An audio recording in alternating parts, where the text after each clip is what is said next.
Good morning, everyone. Hope you're all having a wonderful day today. Today, we're going to be taking a look at two Monstrum 1 to 10 LPVOs that cost $200 or less. Before we get into the video, full disclosure on these Monstrum scopes is that they did send both of these out to me for free, so I did not pay for them whatsoever. I haven't done a video on Monstrum products in quite some time, and I do get requests for them quite a bit because their price to performance on paper is usually at the extreme value end of things. Now, a company I do need to shout out before we keep going, that is going to be Callaway Ballistics. A lot of the ammunition that you saw in this video, if not all of it, was supplied by Callaway Ballistics, so go ahead and check them out, and you can use code FOCUS to save yourself some money.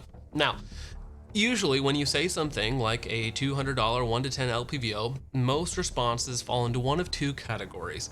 On the one side, you're going to get people that are very excited for that magnification in such a low price range, and then the other side of that discussion is going to be those must be awful, and there is no way you can get a competitive or a good scope with that magnification range at that price. Now, before we get into how both of these optics failed in my testing, I do want to go over their basics just a little bit so you kind of get an understanding of what we're looking at. Both of these are 1 to 10 by 24mm LPVOs. I believe this is the Panzer, which is a 1 to 10 first focal plane option, and then this is the Banshee. This is a 1 to 10 second focal plane option.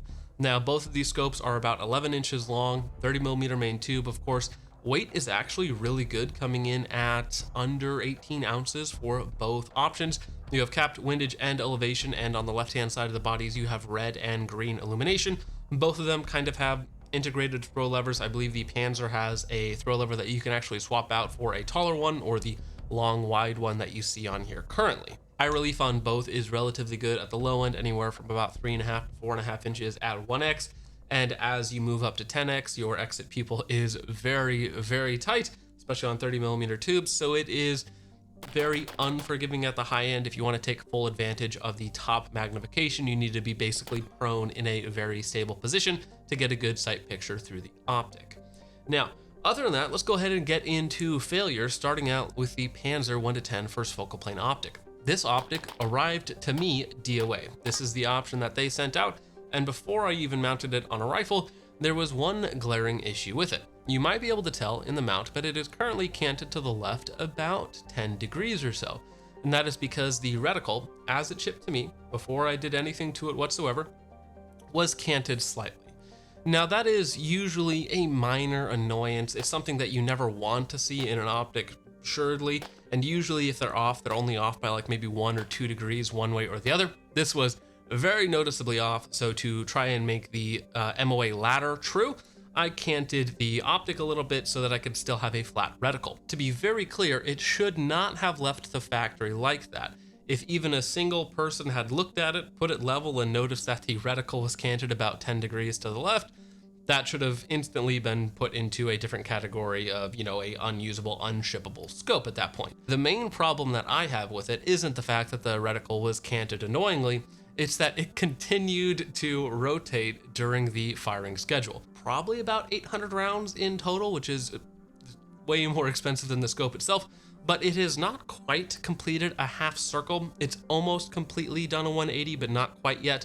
So, if I do another 800 rounds or so, it might actually come back to where it should be, but probably not going to do that. Basically, every time you would pull the trigger, it would just ever so slightly start to rotate in position, so I'm not sure if it's slowly unscrewing itself or something like that. The problem with that is that your 0 point is absolutely going to wander, because the reticles are almost never truly in the center, of course, because you have to zero it to your gun, your barrel, your ammunition. So while it might be close to the center point, it's always going to be rotating around a little bit. So while you're firing it, the zero is also changing. Honestly, I did put way too many rounds through this. It was basically a meme to shoot. It was kind of fun to watch the reticle slowly unwind itself. Fortunately for the Banshee 1 to 10, we didn't have that issue with the reticle. If we talk about the reticle briefly, it is a BDC reticle. You have a floating center dot. I believe it's 1 MOA at 10x magnification, so it's fairly bold at 1x, very easy to pick up. The problem with this first focal plane reticle is that while it does have nice brackets to kind of use the negative space to aim, it is not particularly easy to pick up the center dot. It is very, very small at 1x with that first focal plane reticle, because obviously it has to get very, very small at 1x so that it's not too overly big at 10x. So as far as reticle goes, the second focal plane reticle does work better, and I did use this out to 400-ish yards or so, and the BDC lined up all right, though I am always using oddball ammo, oddball barrel length, so for me, BDCs are like basically a suggestion. On the Banshee, I believe I put about 500 rounds of 5.56, and this optic actually did make it to the drop test. I do one shoulder height drop onto dirt and rocks that is in a worn 193 mount, which I've dropped many times at this point. It's one of my favorite mounts to use. I do like a little bit taller of a mount.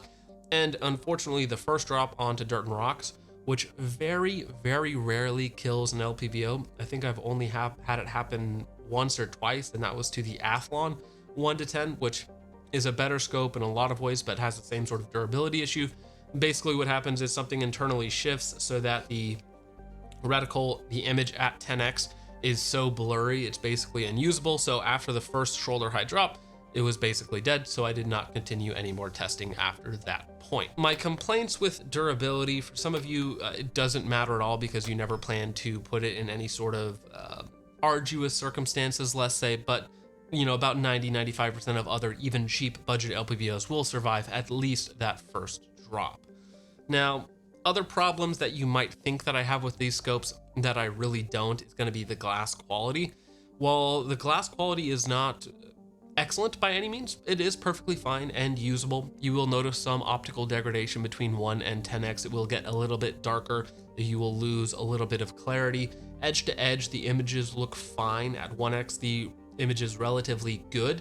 You do get a lot of scope shadow. The body of the scopes is very noticeable at 1x, which is a problem in general for 1-10 optics. They usually are just bigger, longer, heavier, so on and so forth.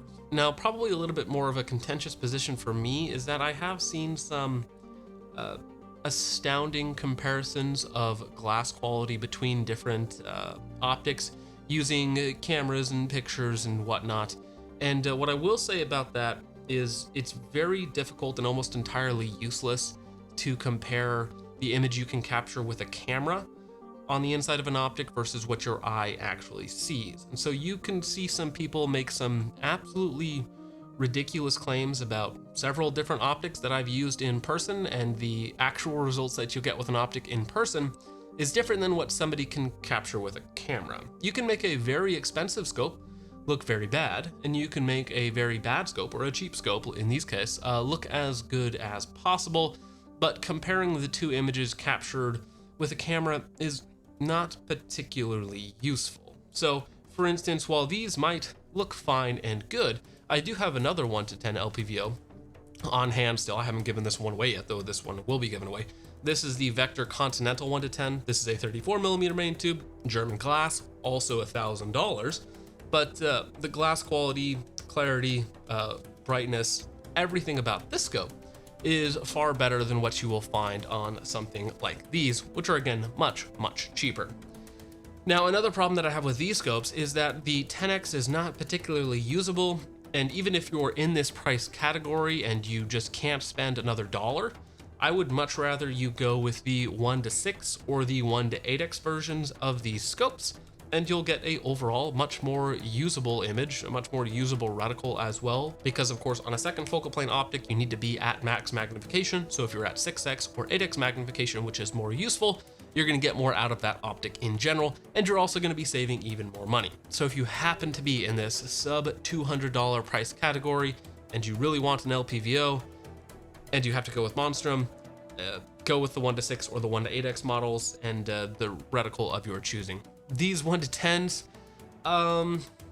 yeah, I just don't think they make a lot of sense, especially if you need 10x magnification, you need that higher end. You probably want to go with something like a 3-12, a 2-12, or something like that, or even a little bit higher end magnification as well.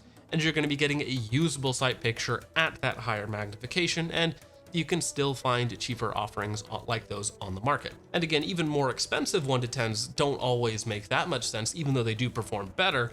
So when you're cutting even more corners, they start to make even less sense, unless you're only looking at the just raw dollar amount. But again, even with that, you can get cheaper scopes that will be more usable overall in a more useful magnification range. So, with all that out of the way, guys, thank you so much for watching. I hope you all enjoyed. Let me know what you guys think of the Monstrum, Banshee, and Panzer 1-10X LPVOs in the comments down below. And with all that out of the way, guys, thank you so much for watching. I hope you all enjoyed. I will see you in the next one. God bless.